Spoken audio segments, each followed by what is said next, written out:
सुस्वागतम, नमस्कार, धन्यवाद मंडळी. स्वागत तुमचा पुन्हा एका नवीन ब्लॉगमध्ये. आणि आज बघा पावसातनं बाहेर सुरू करतोय ब्लॉग. बाहेर चाललो जरा आज मुंबई दर्शन करू आणि तुमका पण आम्ही मुंबई दर्शन करतो. मी आणि अरविंद म्हणजे मी आमचो 3rd इयरला असं, तुम्ही 1st इयरला. आम्ही चाललो आता बाहेर.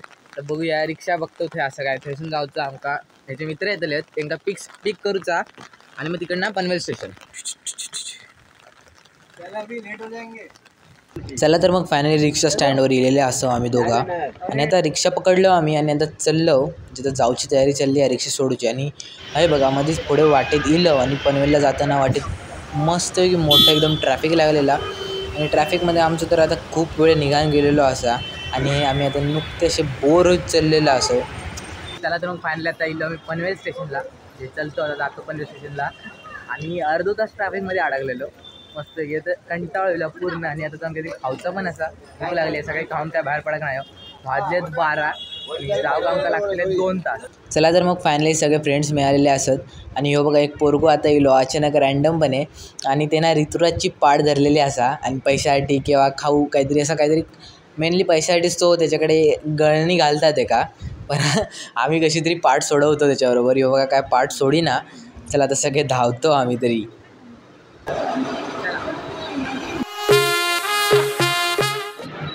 फायनली छत्रपती शिवाजी महाराज टर्मिनस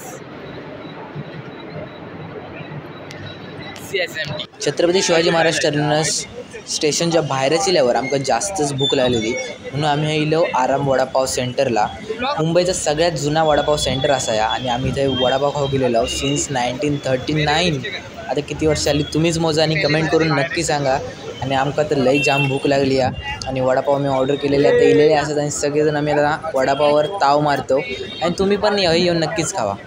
चला तर आता वडापावचं दुकान तुम्ही बघितलास कसा असा ओल्ड एज मुंबईचा. आणि आता आम्ही चाललो इराणी कॅफे. बघा सगळे चालले आहेत कॅफेत चाललो पुढे. तर कॅफे पण उभी येते काय काय एक्सप्लोअर पण करूचं आज खूप. त्याच्यामुळे व्हिडिओ लाईक नक्कीच करा.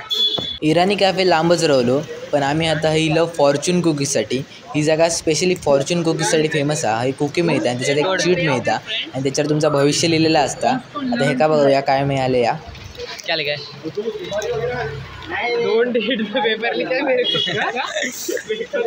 Don't read the paper. चला तर मग फायनली इराणी कॅफे. आणि हा कॅफे स्पेशली बन मस्का आणि त्याची चहा याच्यासाठी प्रसिद्ध असा. आणि आम्ही आता ताव मारतो त्याच्यावर सुद्धा. चला तर फायनली आता बन मस्का खाऊन झाला नाश्ता करून. त्याला चाललो आम्ही काळा घोडा तिकडे. हा म्युझियम आता म्युझियम बघूसाठी पावसात उभे आहेत बघा सगळे. आणि टॅक्सीची वाट बघतो. बस काय येत नाही.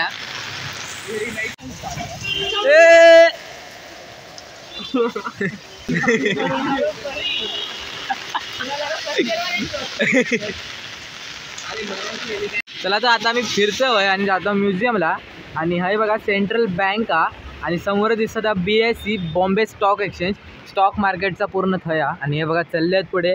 आणि मी असे मागे पाऊस लागता जाम तरी पण आम्ही चाललो असेच. फायनली काळा घोडा चौकला पोचलेलो असो. आणि त्याच्या बाजूकच असा एक आर्ट गॅलरी. आता म्हटलं जाता आर्ट गॅलरी पण बघूनच जाऊया म्हणून आम्ही गेलो आर्ट गॅलरीत. चला तर माझा आर्ट गॅलरी बघून येलो. आणि एकदम फालतू गॅलरी होती आर्ट गॅलरी. गिरजी गॅलरी म्हणून काहीतरी असं नाव. एकदम फालतू असा काही एवढा खास नाही त्याच्यात. आमका काही एवढा खास वाटत नाही. आता पुढे चाललो म्युझियममध्ये. म्युझियममध्ये बघूया आता काय काय फिराक काय काय गावतं. आता म्युझियम बघूया सगळे चालले ते बघा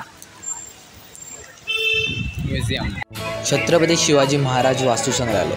आतमध्ये प्रवेश केल्या गेल्यास तुम्ही बघू शकतास खूप मोठमोठे प्रतिकृती असे साकारलेले असत. आणि आतमध्ये प्रवेश केल्या गेल्या एक कमळाचं एक स्कल्पचर असा. आणि तर तुमका माहीत नाही असत पण लय जुना असा. आणि ही उर्दू लिपी त्या काळची उर्दू लिपी आम्ही पण वाचू शकत नाही. जिंका उर्दू तर ते पण वाचू शकत नव्हते. आणि फ्लावर केस वगैरे खूप सारे असे गोष्टी होते त्या साईडला. आणि आम्ही नुसते असे एक्सप्लोअर करत फिरत होतो. आणि खूप मजा येत होती कारण एक्सप्लोअर पण खूप वेळ लागत होतो. आणि सगळ्या व्हिडिओ दाखवू शकत नाही मी तुमका. त्याच्यामुळे तुम्ही समजून घेऊ शकतास. तर या पूर्ण आर्ट गॅलरी वगैरे सगळं चाललेलं असं. आणि या साईडला सगळे स्कल्पचर्स वगैरे असत.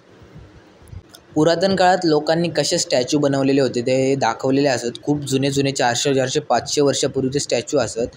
आणि हे बघा परब्रह्माची संकल्पना केलेली असा. तसंच चायनीज देवतांचे पण काय काय असे स्टॅच्यू वगैरे असत. खूप सारे गोष्टी होते जे बघण्यासारखे होते. पण आमका मेन जाऊचा होता अजायब घरात. थंय होती मम्मी. आणि हे गेल्या पहिलोच दिसलो आमका मम्मीचो हँड. बघा तुम्ही एकदम पूर्ण करपलेलो असा आणि ह्या बाजूक मम्मी पूर्ण ठेवली होती. ही खरोखरची मम्मी असा, ही डमी मम्मी नाही पण खरोखरची मम्मी असा. त्याचबरोबर पायरेटची जहाजा आणि खूप काय काय ठेवलेला होता. आणि हय आम्ही गेलो पुढे आता शस्त्र बघू. पुरातन काळात दगडापासून शस्त्रा कशी बनत गेली त्याची प्रतिकृती आकारलेली होती. हे समोर जे तुम्ही सजावटीचे बॉक्स वगैरे जे बघतास ते मुख्यतः बनलेले असत हत्तीच्या दातापासून, हस्तिदंतापासून हे बनलेले होते आणि त्याच्यावर कोरीव नक्षीकाम केलेला. खूप सुंदर असत पण तरी पण वाईट वाटता. त्याच्याच बाजूक हत्तीवर जे माहूत सवारी करतात त्यांच्यासाठी एक डोली ठेवलेली होती आणि ह्याच्यात बसून सगळेजण राजा वगैरे लढाई वगैरे करूक जायचे.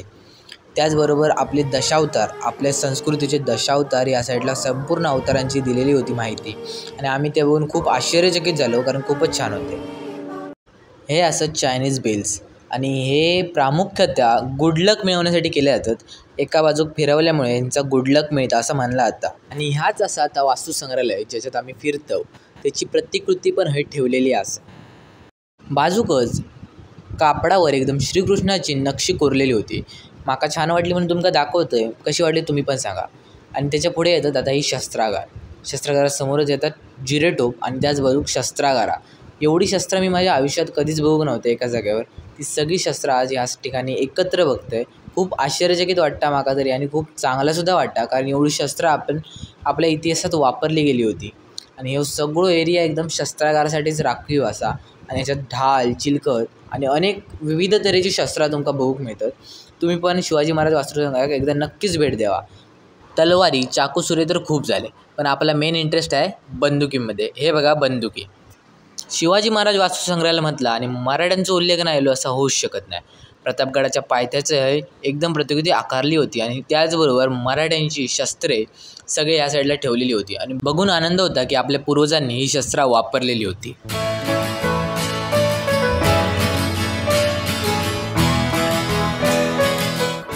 चला तर मग आता जाऊया मणी आणि अलंकाराच्या विभागाकडे. आतमध्ये पोचताच तुम्ही बघू शकता सगळीकडे असे पैशांचे छोटे छोटे बॉक्स करून ठेवलेले असत. त्या काळचे पैसे हे असत आणि त्याचबरोबर एकदा भिंतीवर सगळ्या प्रकारचे कॉईन्स लावलेले असत. आम्ही बघून अचंबित झालो. खऱ्यासारखाच दिसणार आहे इकडे डमी कोहिनूरचा एक प्रतिकृती आकारलेली होती आणि खूप सुंदर वाटतोय.